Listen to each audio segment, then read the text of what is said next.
Well, good afternoon, everyone. Thank you all for joining Did You Know, the ESCO HVAC show.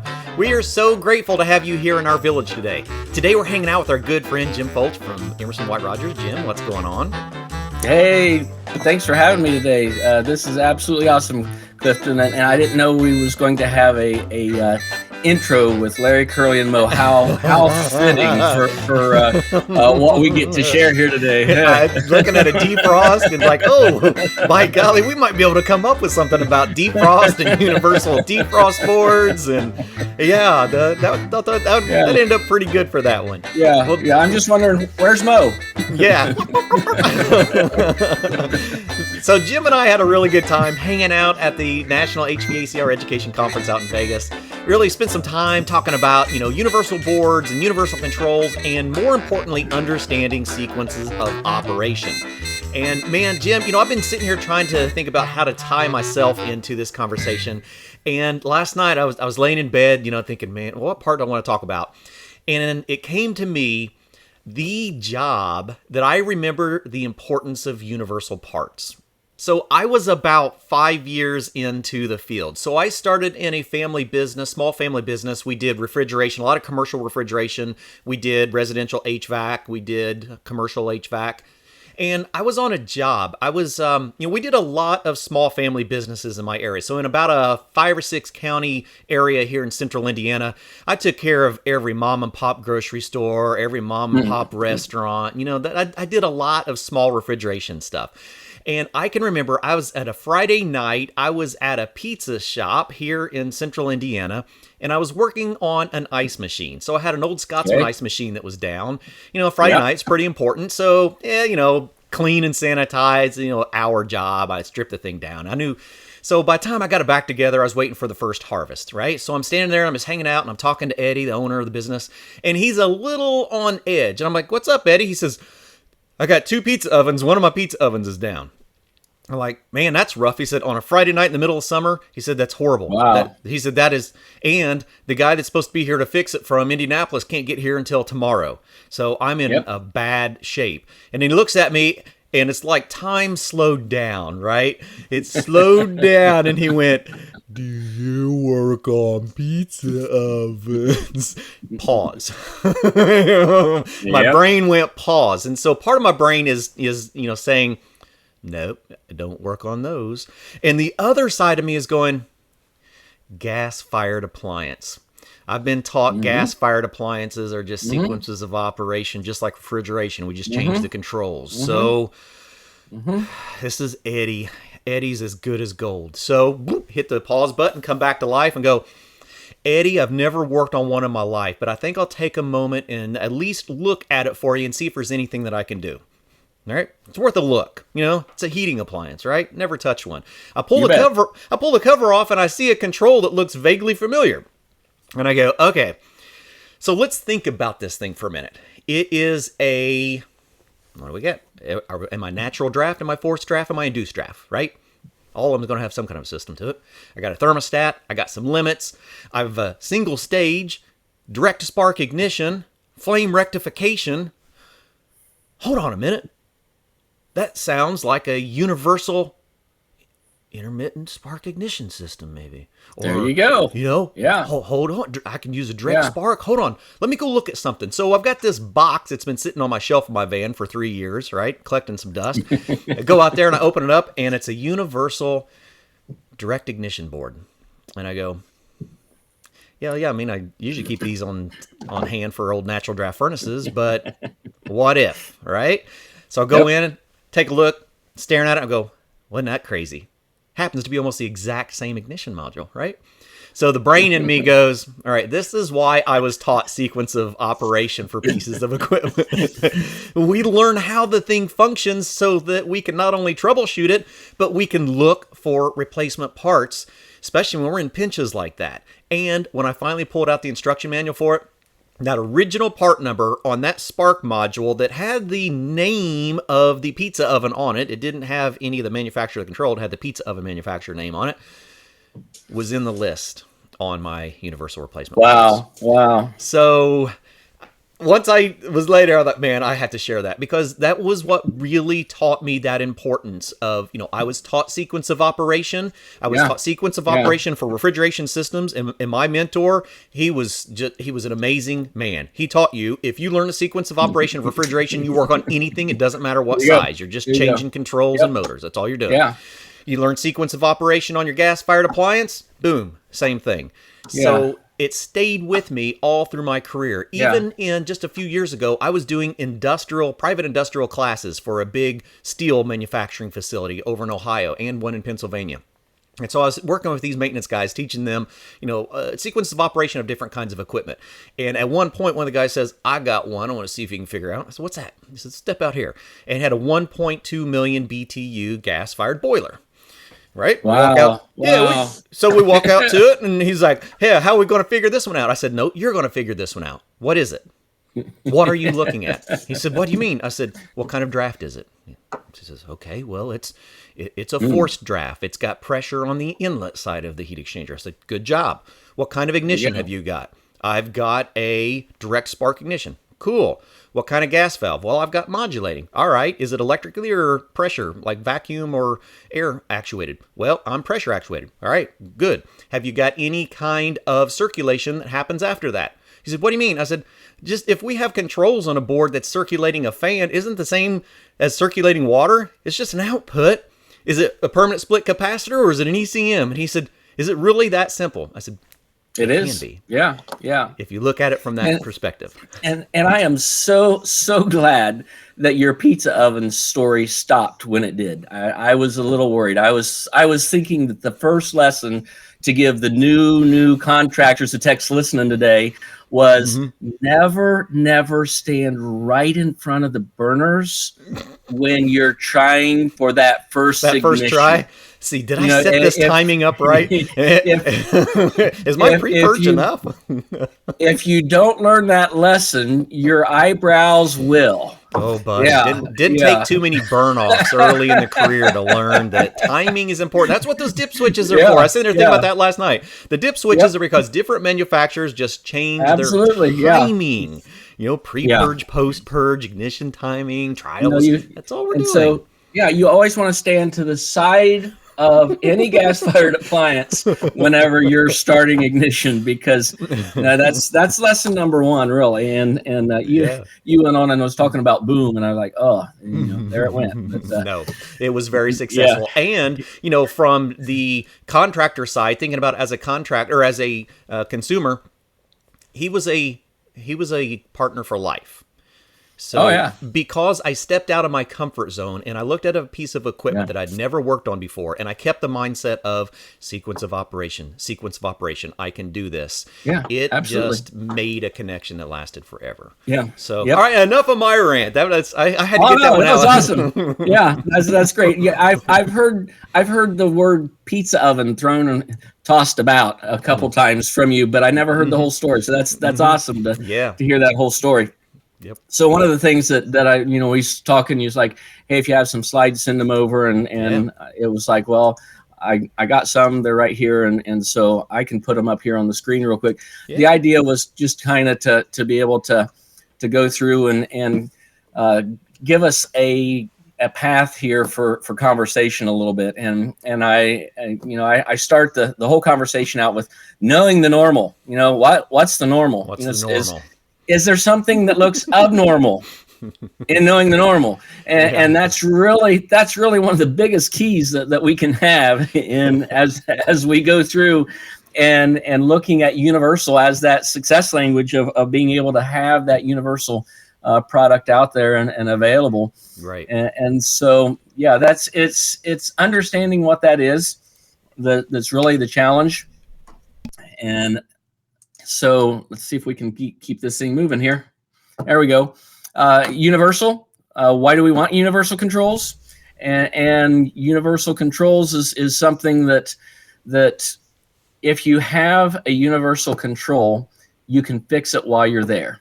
If you're going to your OEM and saying, hey, I need this board. Well, it's at another branch. We can get it there for you, but it'll be tomorrow. So now your homeowner's without heat or air or whatever the issue is. And a lot of times the the cost of the aftermarket parts can be less expensive than the original. Now, I say aftermarket parts, and I want to clarify that. It's something that I heard at the ACA show here earlier this week was the comment that when you talk about universal parts, it's a little scary. But when you talk about universal parts that are made by White Rogers, right, there's a lot more comfort level in that because of the fact that you know that the design and the quality is there, that you can take care of things. So you can be able to fix something fairly rapidly and potentially at a lower cost to you. You can keep that savings or help pass that on to the homeowner. And many a time, the same manufacturer. I go back and look at my board. When I take that pizza oven sticker off, what's in there? There's a White Rogers. Yeah. Oh, yeah. And we've made boards for quite a few different manufacturers through the years. So, yeah. And so that's the two benefits. That's the why. Why do I even want to mess with Universal? Well, right. Do you want to spend the time and the gas to go to the supply house and try to get a part where you could have something that's with you? And you're not driving for that. You're not throwing money away. You're repairing while you're there. You're making it on that same trip. And that's the whole reason for this conversation is the benefit that you can get out of universal parts. If there's no benefit, then there'd be no reason for us to even go through some of the options and the thought processes with getting to universal. And it takes being able to understand where you're benefiting to be able to say, yeah, this is something I should really consider is a universal option, a universal part. Yeah. For those of you out there that are educators, many of us, we ended up educators because we were good at what we did in the field. So I'm asking two things of you.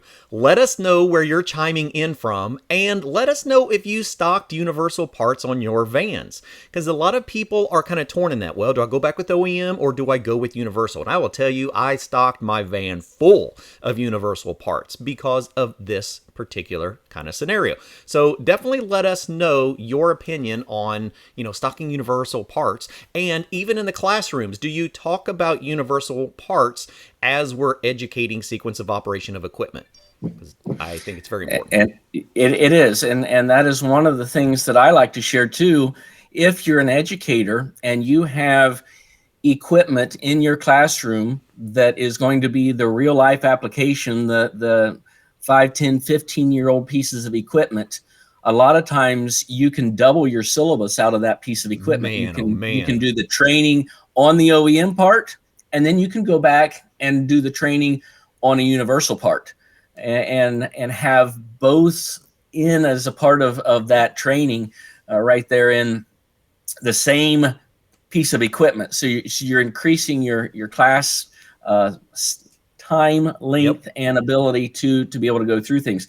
Well, and what's the difference? Well, we can get to that a little bit. Let's keep going here. Where you start, and this is the biggest thing that I find that we deal with is this right here is what's scary, and right. Be interesting to see if we get the animation to play there a little bit. There we go. Yeah. Is it really scary or is it a walk in the park? And that's what my goal is to help share contractors, technicians, educators, whoever it is, how to make working on equipment a walk in the park, whether it's using universal or not. There's a system, there's a thought process that's been beneficial for me in the 34 plus years that I've been applying the trade of HVAC. That's why I'm where I'm at. Just like you said earlier, is because it's something that I can share and go on and share with and help. So what we're looking at is, and you just went through this with the pizza oven. Believe it or not, everything, you took my slide away, Clifton. I'm so sorry. Well, no, it's a perfect analogy, right? This is great.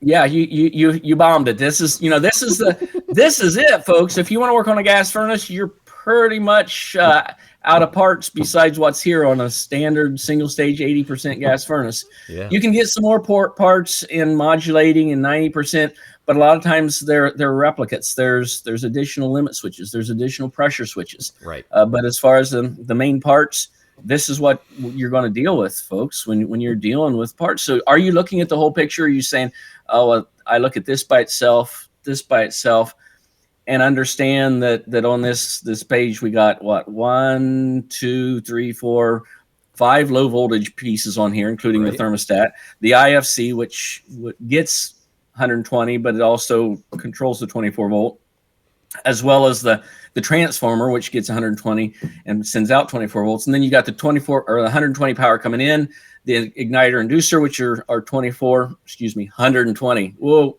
erase that. Let's back up there a minute. That's a good call. I was hopping in, but you got it. Yeah. Thank you very much. So, and then the blower motor is 120. Finally, this little nice piece down here of the flame rectification, and being able to understand how that flame rectification works. That's typically somewhere around 120 volts on that as well. Yeah, that's a good one. A comment just came in from Matt. Matt, thank you for mentioning that. So what advice you give apprentices first year on retaining electrical? Here it is, my friend. So Matt, what we're trying to help understand is when we're talking about electrical troubleshooting, right? When we're talking about electrical troubleshooting, we can follow that sequence through many different pieces of equipment. Let's just take this particular scenario right here. If we learn this sequence of operation of a gas-fired appliance, and what I like to have in my classes, especially if it was on an installation class and a tear-out class, if you have different manufacturers of furnaces all next to each other, let's just say they're all 80% single-stage furnaces with PSC blower motors, right? And we have one universal control board. I can walk down through each one of those different furnaces and show that control board can function on any one of these brands, even if the wiring is set up different on the furnaces. Prime example, take like a Goodman furnace. A very, very common thing that happens on Goodman furnaces, it gets overlooked by a lot of technicians, is when we leave our transformer and we have that 24 volts coming into our control board, a lot of times at Goodman, the limits are before the thermostat connections, before the R connections on the control board. So there is another little loop of limits that comes out and then goes back into the control board immediately. And another brand of furnace may not have that. So all I would need on my control board is a way to be able to jump through on that particular one, which is why we have the different jumpers, the different leads, so that control board can work on different pieces of equipment. So electrical troubleshooting is just kind of like what we're talking about. Start on our high voltage, follow the high voltage, and follow our low voltage. And now we can connect piece to piece to piece through different manufacturers because they're all following a sequence of operation. Good question. They are, yeah. Yes, thank you. I appreciate that. And just to kind of add on to what Clifton was saying on our slide here, right here, there's the thermostat, which is electrical switches that's going to power things on or send that signal to the control board of telling what to operate. Your pressure switch is just a switch. Your limits, they're just switches. They're just open and closed. That's all you have on those. The only other thing you have on the low voltage side is the gas valve, which is actually a load, which actually takes that 24 volts and allows the gas to go through it when it's energized. So understanding what the component does is going to be a huge help. And as we go through these slides that I put up here for our conversation, I think it'll hopefully become a little more clear to you how to look in this first year of electrical knowledge and see what you're dealing with. And the more familiar you are with each of the controls, what they do, the easier the electrical is going to come. Oh, absolutely. A lot of times we kind of have blinders on, thinking electrical is something big and it's a really rough challenge. Yeah, and in reality, it's just a path for current to go through. And if we understand what each piece is doing, how it sounds, how it functions, what to expect from it, if we understand it in its entirety, when we get to the electrical troubleshooting, it makes the whole thing easier. And that'll kind of tie back in to our opening slide there. Absolutely.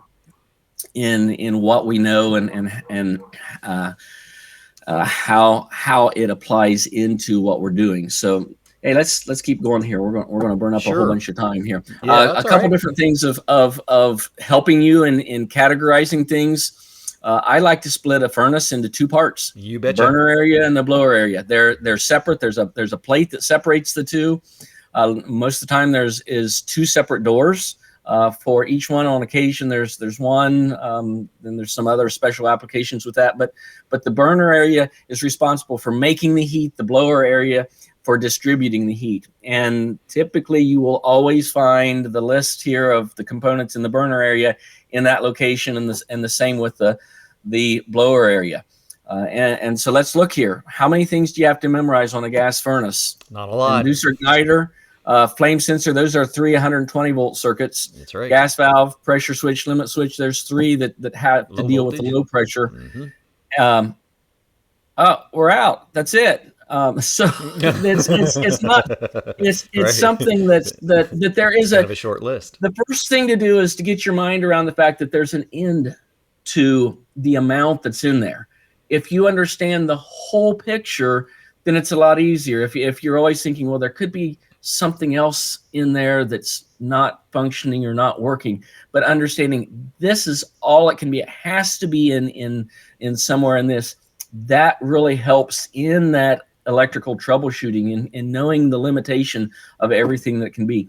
Yeah, I mean, think about if we move this into, say, a 2-stage or a modulating gas furnace, all that we're going to be doing, if we take that exact same side on our inducer, we're either going to go from a single speed motor to a multiple speed motor or a variable speed motor, all tied back to the board.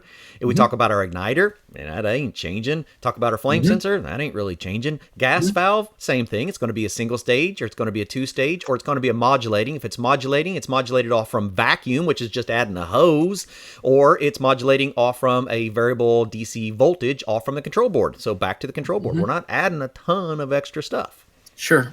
And you say, well, wait a minute, Clifton, we got 3 wires going to that inducer now, not 2. And now, that's right. Now I got to figure out what else is going on there. Well, so, but the sequence of operation never changed. Still stays the same. If you are making a call for heat, the first thing that has to happen is that, well, let's back up. You could have a internal thing that you can't see, and that is that the board could be checking to make sure the limit switches are all closed and that circuit is done. Exactly. But the first thing that you're actually going to be able to notice a noticeable change is an inducer motor is going to start. It's going to be sight. It's going to be something you can see. Something you can hear. You brought that up. Yeah, don't matter if it's a single stage or a 2-stage inducer motor. When it's time for it to come on, you're going to be able to see and hear it come on. If you don't, you know that's where you start. Your first thing is you've caught it with your senses. Now that you know it's not coming on with your senses, now you get to go and pull the meter out after you've determined this isn't part of the sequence that's functioning the way it should. Sure. And from that, then you can start using your meter to see, hey, is it getting 120 volts to the speed that's supposed to be running right now? Sure. So again, just being able to understand these are the functions, these are where they're located, and this is the whole picture. There's nothing else. I'm trying to make this as simple as possible to understand where we're at. And here's something that's changed over the years. The bottom left corner here, good call. Spade connectors. Those spade connectors. When I started in the industry. Well, when I started in the industry, it was relays. It wasn't. We might have been pre-integrated control boards, but we're not going to say that we know how to troubleshoot them, but we know how to troubleshoot them. there you go. Yeah. But we started getting these printed circuit boards, and they had spade connectors on them. Yeah, absolutely. And then the manufacturer's like, hey, we can make this simple. These are all 24 volts. Let's put them all together in a plug so that they can plug in. And early plugs was 2 and 4, 6 pin plugs, 9. Now, most of the time we see a 12 pin plug or a inline plug. Carrier, Bryant, ICP uses the inline. Goodman, Train, all of the rest of the brands use that 12 pin Molex setup. So that's what we have today, which makes it a lot easier in understanding what's going on in these. You'll always find 24 volts in these. I don't know of hardly any instance where a manufacturer would put 120 volts in one of these plugs along with the 24 volts. The only exception to that rule is the flame sense current signal can go through here, Right. but the 120 volt signal from that, the amperage, the microamps coming from that's lower than the 24 volt signal going through. So exactly. There's not a concern of having too much of a charge through that. And so here we are to today. Today we got the 12 pin or the 11 pin inline, and we're just monitoring the same list that we've already talked about of components in these gas furnaces. And the fact that 120 volts, you can get 2 or 4 pin plugs, but the bigger plugs are always the main low voltage. So that's what we have on our OEM boards. Mm-hmm. Let's look at the low voltage circuits on a universal board. Okay. All of those pins, this is our new 56X that we just launched here. Yeah, I don't recently. think I've seen that one. Not actually messed with it yet anyhow. And all of those low voltage circuits are going to plug in to one of these pins down here. And one nice thing about this, we used to have harnesses with this, and then you had to figure out which harness you needed. Absolutely. Now there's no harnesses. You've eliminated all of the harnesses that comes with it? We got rid of all of them. You don't get a single harness in this box. All right, so this is a direct plug-in. Oh, it is, yeah. And it doesn't matter which one of the 7 brands you got.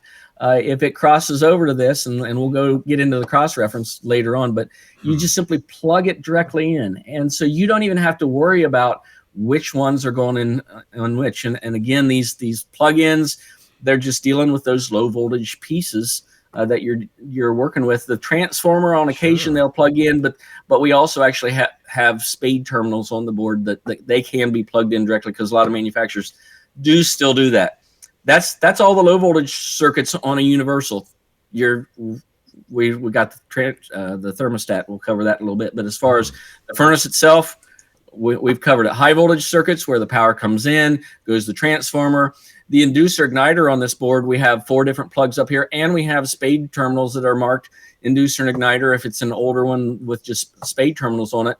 But those 2 pieces, I like to tie them together because they're the 2 other motors that are loads, I should say, not motors, in the burner compartment. Yeah. And a lot of times they're paired together. If there's just a 2-pin, more than likely one of each of those wires is the 120 volt power hot. And then there's going to be 2 white wires with spade terminals that go in, and we actually have a whole row here along the left side of neutrals. They're all tied together inside the board, so it doesn't matter which one you hook up to. They're all the low voltage there. So the PSC blower motor goes right at the top. There's fan cool heat. It's all right there. So everything 120 volts all together, all united in one spot. Okay. And it just makes it so much easier. And then other additional circuits. Now this board actually does both PSC and ECMX or X13. So there's I was going to ask you, because I see the 4-pin connector on the load side over there on the left. Does that do 2-stage draft inducer? So this right here? Yeah. Or down here? No, the 4-pin. They're up top left. No, it would be the inducer and igniter, power and neutral. Nice. Okay, gotcha. Yeah, hot and neutral for both of them, which a lot of manufacturers are using unit, though. This is all single stage unit. There are some Goodman hybrids out there that this works with, and they're listed. They're called out both in WR Mobile and the installation instructions. Which ones? We'll get to that here in a little bit too. I built a QR code for WR Mobile, so we'll come back to that one here just a little bit. There you go. So all your ECMX, they're all here, and then your thermostat bus, which comes off, which makes it super easy to plug in. So how hard is Universal? We have pretty much just covered the majority of this board in just a few minutes. Yeah. And so how do you go about understanding and working with that? Well, it's kind of like understanding circuit spaghetti, and this, I kind of get a kick out of using a roadmap yet, because for everybody that's on board with this today, that's under 25, is like, A What is lot. that? Yeah, I, that is what? Yeah. we just Yeah. bought a brand new one. You can still get them on Amazon, up to date. So we just bought one about 3 months ago. We were taking a road trip south, and I thought, and I'm kind of I live in this bubble. Howard will laugh because I live in this like crazy bubble. I love technology. I love our industry. I haven't had cable television in like 13 years. I went to Costco for my first time last week. So, so Wow. I want an Atlas to go with us when we're on the road. There And, you go. so they're still out there. You just have to know how to read Yeah. them. Yeah. 2015. Took my family from California to Ohio and back 21 days, 24 Nice. states, and a iPhone 8, I believe, was what I had at the time Right. with Google Maps. Not an atlas, not a map in the van. The whole trip. Wow. So yeah. So if you're younger and you're looking at saying, "What does this have to do with me?" I understand. It's just simply the idea that you're looking for the path to get you from one point to the other, and sometimes it just means tracing one wire at a time. Exactly. I had a company, a printing company that had all kinds of HVAC equipment to cool their printing press rooms and everything. And on a Sure. rare occasion, the owner would say, "Hey, something's not working right in the cooling system inside the German-made press," which has a schematic, but everything's in German. That's right. And so you get to sit down and you trace one wire at a time till you find that relay Yep. that's not closing and replace it. And yeah, he was thrilled because I saved him the cost of a technician coming from Germany to figure out Absolutely. one relay that's in there. But it's one wire at a time, and that can take time. I understand that. That's the challenge of having the patience and say, I need a starting point and I need an ending point to be able to trace through that and understand and see how that's done. And these here are examples. A limit switch circuit. You find the limit switch circuit on your schematic, and then you just start tracing, and you can trace to your pin connector, and then trace on around through the circuit, see what other limit switches are in that circuit, and continue to follow that around. And this is a slow slide. Wow. And we finally get there. Pin 1, now we got a pin completed 7 is circuit. this is kind of something you talked about earlier, that limit circuit going into the board. It leads one, goes through and comes back. Most furnaces have these. Yep. How they operate could be different. And I say that because some of these are just monitored, and if there's an open switch, it will not allow the sequence of operation to start. There was a number of years that Carrier actually put this circuit on a normally closed fan relay. So when you powered the furnace up, the blower started blowing and would not shut off. Yep. And until it recognized that this circuit was complete. Yeah. When it saw this circuit was complete, it energized the relay, opened up the normally closed contacts, and it shut the blower off. So it was designed so that any time that a limit opened up, that the blower would be running to help make sure that something didn't overheat. Yeah, absolutely. And so it's just a matter of following that one circuit by itself. And thanks, Sam, for the German comment. If I could think of the correct response to that. My German's like this. I don't know very much, enough to be dangerous. And we're going to skip this one. This is the same thing, just for time, just one wire at a time, because I want to get to this. And this is kind of the crucial part of really our universal conversation. And this goes all the way back, Matt, to your question of good advice, of understanding. And what happened to me in trade school back in 1989, somewhere back in the dark ages, we were given a gas furnace and with some type of an issue in it, and say, hey, troubleshoot it, fix it, and then let us know when you're done. Well, as soon as you're done, you turn around and go to the installer and say, hey, I got it fixed, it's working. And what I would like to encourage you to do is to listen to it after it's done, to cycle it, to watch what's happening, to watch what's going on in it. And this right here, this slide kind of gives you that bit of understanding. And I thought this was really interesting. If you was to be hired as a teller at a bank, they wouldn't give you counterfeit money to study to say, hey, if you see one of these, let us know. They give you the real thing so that you can actually understand what the real paper feels like, what should really be on it. And The smell. that's where when you and it goes back to, well, I got 5 years experience. No, I only got 1 year experience, but the company that's hiring says I need 5 years experience. You know what they're looking for? They're looking for somebody that has done enough jobs and left enough jobs that they've heard over 5 years what the real deal is supposed to sound like. Because if you know what it's really supposed to do, then the fake just pops right out. The unusual, the piece that's missing stands out really easy. So my encouragement is to get familiar with what everything is in real time. Pressure switch. When a furnace is starting, the inducer starts and then the pressure switch closes. You realize that the majority of the time you can hear that click. You can tell with your hearing that pressure switch closed. If you're not hearing that and then your ignition isn't starting up, then you already through visual and hearing know this is the circuit that I need to trace. And so same way with the gas valve. That gas valve, when it's energized, it clicks. You can actually hear it.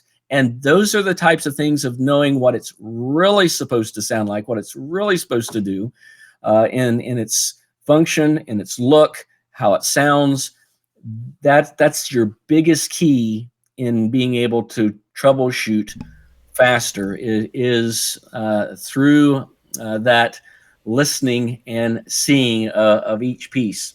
You know, Matt just asked a question before we get too far out of here. Says, are there any good sites or links for electrical courses for troubleshooting? Matt, that's actually a big part of why we're here. So here at the ESCO Institute, we have a variety of sources for you. So I'm going to point out a couple of them real quick. If you go over to our main site, www.escogroup.org. That will get you into the ESCO main website. Now, if you're interested in interactive and e-learning courses, then you go over to the e-learning network. So hvacr.elearn.network. And that's where you can hop in for a variety of different e-style learning. So we really appreciate you joining us and asking about that as well. I didn't know if you wanted to put up a slide to show that or not. That'd be a good one. I can come back to it and maybe try to add one here in a little while. That'll work. So let's get back to get back to our. Oh. Yeah. Well, no, we're going to this. This is the full view screen. This is in the presentation, but I wanted to share it in the full operation here. Yeah. This sequence of operation. One of the things that I don't show is the behind the scenes after the call for heat.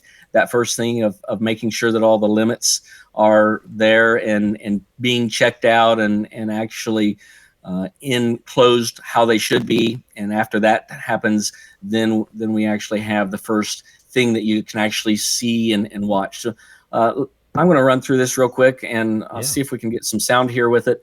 This is just a little standard operation that I put together a couple years ago here. So let's see if we can get this going here.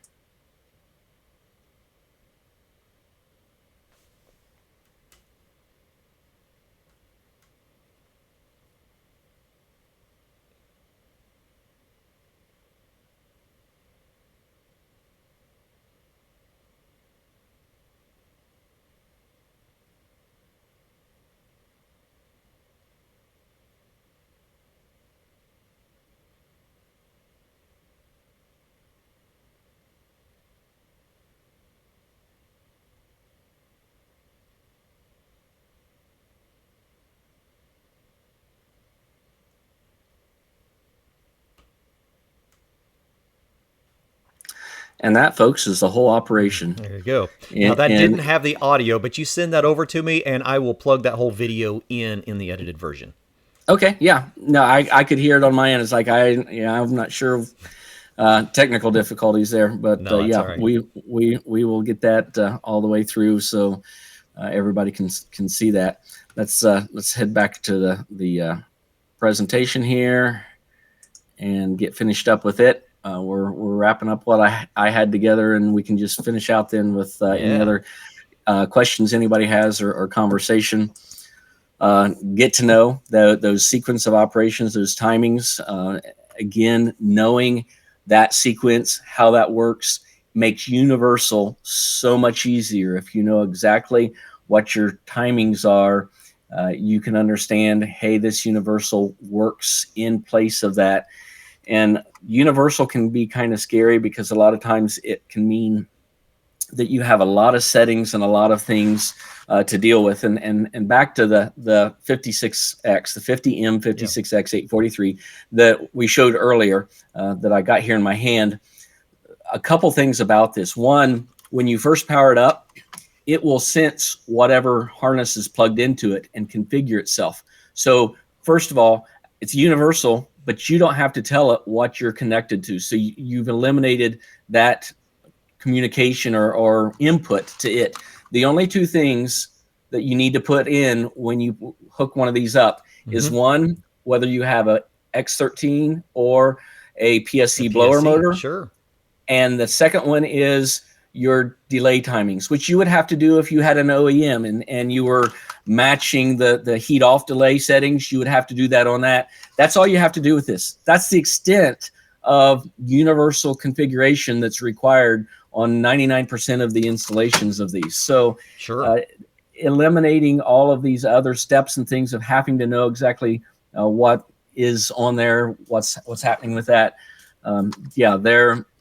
They are as simple as you can get. Knowing your operation there is something that's going to be very, very beneficial for you.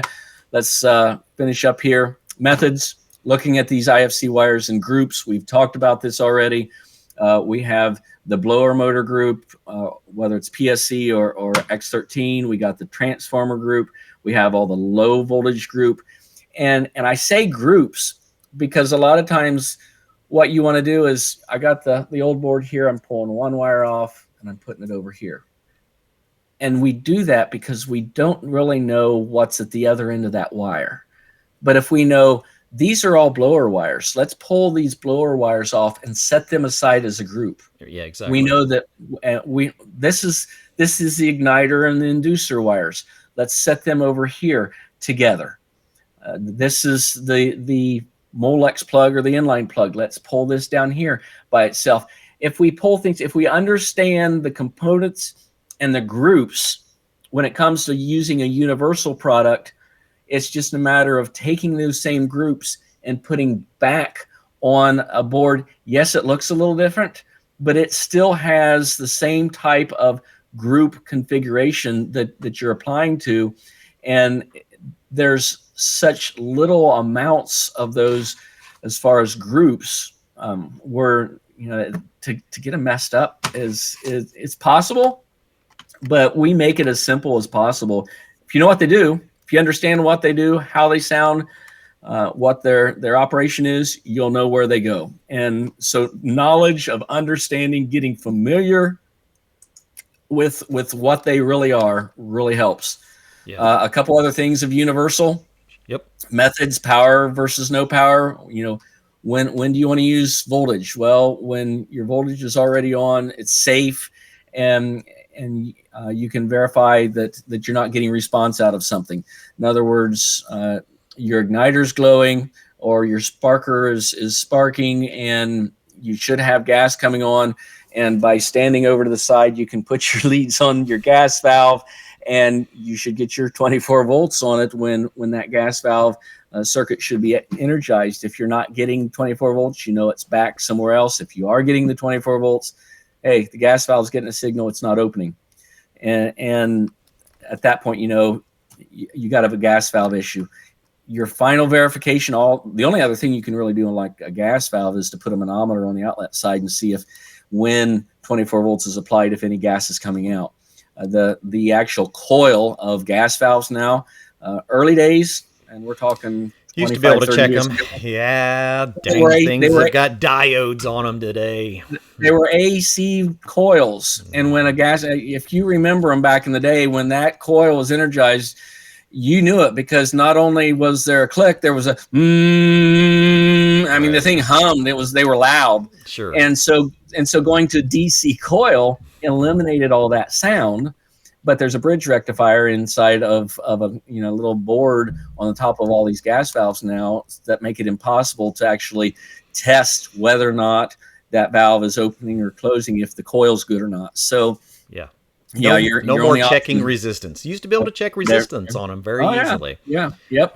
And then continuity, measuring that when you got something tripped. And this picture here, I actually show there's a little wire that's skinned there. Again, your visual and actually seeing, checking wires, and a lot of times when I'm out on a piece of equipment that had a blown fuse, I was using my hand to gently move wires away.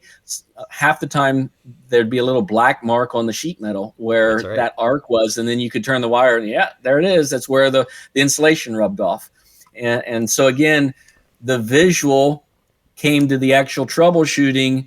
The meter and the electrical side of understanding what was going on there was secondary. And any of your electrical circuits, being able to use your hearing, your sight, and hopefully not your smell, especially if it's your eyebrows, that you know what's not going on. Don't let the smoke out. And here I'm talking about this, and we're already covering methods of listening, feeling, observing, things that you can do in checking all of what's going on. And if you understand everything, again, universal's a walk in the park. Yeah. Other thing to listen to, customers. They are a huge help. I'm going to sidetrack rabbit trail. Oh yeah, rabbit hole time. Rabbit trail. That's my typical show. It's okay. Difference between a doctor and a veterinarian. Oh. Yeah, this is a good one. A veterinarian, when they go out to look at an animal, if there's something hurting that animal, it's pulling, it's moving, it's not afraid to say, this hurts. Doctor, sometimes like, oh, I'm fine, doctor, there's nothing wrong with me. And so the doctor has to try to figure out, well, what really is wrong with you, because and as humans, we kind of hide what's going on with a symptom or something because we don't want people to know it. Animals don't do that. Animals show what's going on. And I lead that into the HVAC system. When you're called out on a job, the homeowner is more than willing to tell you what they've heard or not heard, or what something sounds like or is doing. We have the veterinarian advantage of being able to get a lot of information from that homeowner of what they're experiencing before we do anything else with our listening or our senses. So another great source of information of where to get that. Value of understanding components. Well, if you know the real deal, you know the real deal. When what's not real shows up, it'll pop out at you. And that's where you want to accelerate that 5 years experience. Start getting more and more familiar with what it really sounds like, what it really is doing, and understanding its real function as you go through it. And that will help with make universal so much easier. I got a couple slides here just to finish up. On our side of things, universal, we got universal igniters, a universal flame sensor.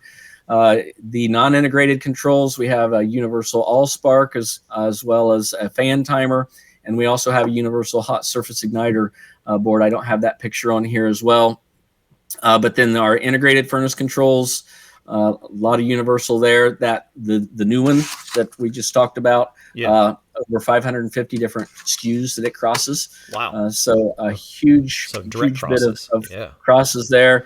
And then we have a retrofit kit for the intelligent valves that are out there that you can't figure out whether it's the board or the valve.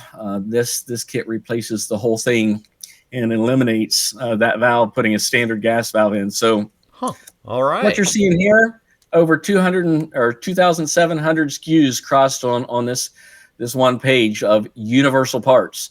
And gas valves, we do the same thing. There's over 1,600 SKUs crossed on this one page here of these 4, 8, 9 different gas valves. So being able to have those universal parts on your truck are an absolute huge help to be able to know exactly what's going on and fix it with the part on your truck. Where to find, and I think you're going to have a little bit more as far as the QR code to be able to access this as well. We have an app that you can cross-reference a White Rogers part number, an OEM, or a competitive part number. You can put those numbers in this app, and it will show you everything that we have out there that it will cross to. You can also search by product, by whatever product you have, if you want to do the search that way. Wow. When you get to that search, you get the description, you get links, you get spec sheets, you get cross-references, you get installation instructions, you get installation videos on several of the newer parts. We're continuing to build out the videos for those. Excellent. The nice part about the actual installation instructions, if you're out on a job and there's an older control in there, and you don't understand how it's configured or how it's set up or needs to function, you can put that older control right in on this cross-reference and bring up the installation instructions right there on the job site on your phone and be able to understand exactly what you got and how it's supposed to function. So a lot of good information right out there. Really easy at your fingertips for all of our universal controls. Man, I see that as a really good in-class exercise, right? So we've got a couple different universal control boards sitting over here on the counter. We have this particular furnace that we're working on. This furnace needs a new control board. Use your app. We're always talking about ways to introduce technology into our classrooms. Here is a perfect opportunity. So anyone, you can scan that with your phone or you can screenshot it, come back to it later. This will get you a link right into the app. If we have the opportunity to introduce technologies and introduce applications into our programs, it gives us a connection with our students. So we've got a furnace sitting over here that we're working on. Okay, we need to put a board in this thing and go, right? Allow the student to use the application, the apps, to be able to pick a model, pick a part, walk to the piece of equipment, see what they have, look up the replacement, go find the replacement and see how to connect that, and then install it and see if the thing actually works. We're doing so much in that process of troubleshooting and equipment installation and sequence of operation. So I always encourage using apps in the right application, and this is a there you go. Yeah, and more classroom apps. If you was to use something like our 50 M56X 843 in a classroom application, there's another app that you can actually load on your phone. Our apps, by the way, they are no register, no login, no fee to be a part of. It's all right in there. And this app, you actually are able to scan this control and do all of your calculations for your blower timings. Like I said, PSC or X13, or whether or not it's what your heat, cool, or fan on and off delays. You can set all of those up with an app as well. So another opportunity to use an app to be able to do configuration. And one final plug that I love about this. And that is, and we didn't talk about much of flame rectification, which is another subject that I dearly love. It's one of my favorite topics. But there's an LED screen here on the bottom that if you don't use the app for setup and configuration, you can do it with 2 buttons and the LED screen. Yep. The screen, when it's in the heat mode, it will read microamps. It will read HT. It'll flash between HT and then C, which stands for current. And the 2-digit number like 4.2 microamps. So you Right. don't even have to pull out your meter. When this is in the furnace and it's in the heat mode, you can see exactly what your microamps are while it's in operation in real time, and pull that right directly there. So yeah, it's one of the neatest, the coolest pieces of the new control is that microamp feature. So William, appreciate all your comments. Yeah, man, I'd love to connect with you, William. You get a chance, cbeck@escogroup.org. Let's talk about that, because these are the tools that we're trying to encourage our other educators to use. I mean, think about the opportunities that we have there. If we want to teach flame rectification, it's a difficult thing to teach a newcomer to the industry. It's a difficult thing to teach someone in the industry who is stuck on reading millivolts, that we're not using that current. We're not producing voltage. We're measuring current that's being produced in the board, that is a high voltage AC coming through our rod, making its way to ground. You want to teach flame rectification. Utilize this style of a board where we can see it. I mean, I love to teach it with a meter, but if we want to show it in quick reality, the differences, now's a good chance to have your meter to show how to read microamps, show it on the board, have a couple different flame rods handy, one really nasty corroded one that's nice and clean, and we can show the difference in the current flowing through, say, a dirty burner, a dirty flame rod, a poor connection, a bad crimp, a melted wire, and show how quick changes can affect that microamp reading, and show how it drops out when it gets low. So, man, great learning tool. Yep, it is. Well, yeah, that concludes everything that I got on the presentation here today, Cliff. Right. So that's good stuff. We've covered some pretty major ground there on universal, and once you get your mind wrapped around that, and as a former contractor, I'm in the boat with everybody else. It's like, there's some universal controls out there, and 4 years ago when I was looking to work with White Rogers and talking with the director of electronic controls at the time, he looks at me and says, "Do you know that we have over 40 aftermarket universal controls?" And I'm like, "No, I'm a contractor. I had no idea." And he looks at me and says, "That's why we need to hire you, is because we have so much out there in the universal realm." And what I share today, like this is covering all manufacturers. But if you're in an area that's got specific, the main dealer in your area was Carrier or Goodman, we have a set of controls that are specifically made for some of those pieces of equipment that our main universal don't cover, that we've made specifically for applications within specific brands. They're still universal. They still may have, instead of 550, they still may have 60 to 80 different SKUs across. So they still cover a lot more boards. And if you're in that market, that's a great place to be, to have those types of universal controls as well. So a lot more out there and a lot more available in the universal side that save you time, save you money, and that's what it's all about, is to make the company that you own or you work for the most profitable, more can be. efficient. We keep coming back to this. I mean, our big goal is to help make our industry efficient, more efficient. So they're all just tools to be better. Whether I'm an educator and I'm trying to teach my student and I'm trying to be more efficient with my time. Whether I'm a student trying to learn how to electrical troubleshoot and what kind of parts I need and what parts do. I want to be more efficient. Am I a contractor that's looking for ways to reduce my callback time? Universal is the way to go. I say it in a service department, if you're not stocking Universal, you're not profiting. Unfortunately, it's just kind of the reality of the industry. So here's another opportunity. If you want to connect with White Rogers, this takes you straight into the Emerson White Rogers website at climate.emerson.com and takes you into the White Rogers portal. So I'll keep that one up here. Any other questions or comments? Good stuff, guys. Yep, Dirk, thanks for joining us, buddy. We appreciate having you here. We got to run too. Yeah. We're right about an hour.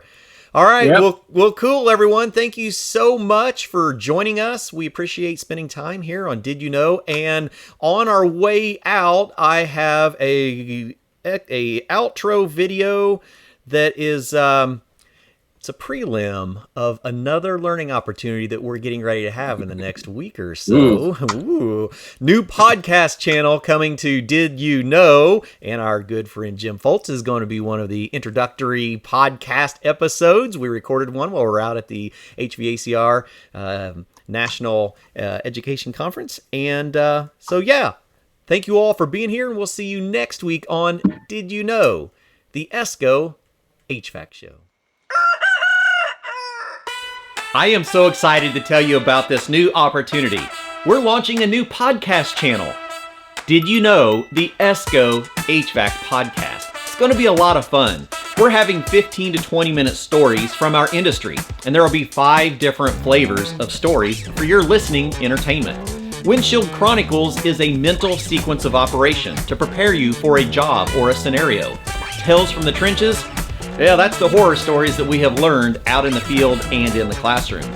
Soften Your Senses, that's different ways to become a better speaker, listener, and follower. Teaching the Unteachables, well, that's ways for teaching and for learning. And Welcome to the Future. Those are the technologies and innovations that sculpt our industry. We are so excited about this opportunity, and we encourage you to join us.